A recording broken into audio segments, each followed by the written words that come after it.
Hello everyone, welcome back to మన పూజ vlogs. ఈరోజు నేను మా ఫ్రెండ్ దీపు ఇద్దరం కలిసి బేగం బజార్కి వచ్చాము మా అక్క ఎంగేజ్మెంట్ రిటర్న్ గిఫ్ట్స్ కోసం అని చెప్పి.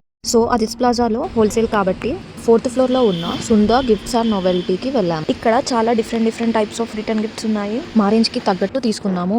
మా రేంజ్ అంటే మళ్ళీ మేము రిచ్ ఏం కాదు, జస్ట్ మిడిల్ క్లాస్ వాళ్ళం అంతే. అండ్ ఇక్కడ లైక్ కప్స్, జార్స్, ట్రేస్ అట్లా కాకుండా మేము జర్మన్ సిల్వర్లోనే చూసాము. వెంకటేశ్వర స్వామి ఉన్నది 250 పీసెస్ తీసుకున్నాము. మొత్తం మేము ట్రేస్ 15 తీసుకున్నాము. గణేష్ పూజ చేస్తాం కదా, ఆ సెట్ కూడా జర్మన్ సిల్వర్ది తీసుకున్నాము. మేము వెంకటేశ్వర స్వామి ఫ్రేమ్ 250 పీసెస్ ఉంటాయి. సో మాకు అన్ని కలిపి 10,550 అయ్యింది అనమాట ప్రైస్. ఈ షాప్లో రీజనబుల్గా ఉన్నాయి ప్రైజెస్, హోల్సేల్ కాబట్టి. జై శ్రీరామ్. కర్ర కొడుతున్నాయి ఫ్రెండ్స్ టెడ్డీ బేర్స్. ఫస్ట్ ఫ్లోర్లో రిటర్న్ గిఫ్ట్స్ కవర్స్ ఉంటాయి అంట. సో వెళ్ళాము. మేము పీటలు తీసుకోవడం మర్చిపోయాము. 600 అయితే 400కి తీసుకున్నాం. నెక్స్ట్ ప్రిపరేషన్ పార్ట్ 2 వీడియోలో చూసే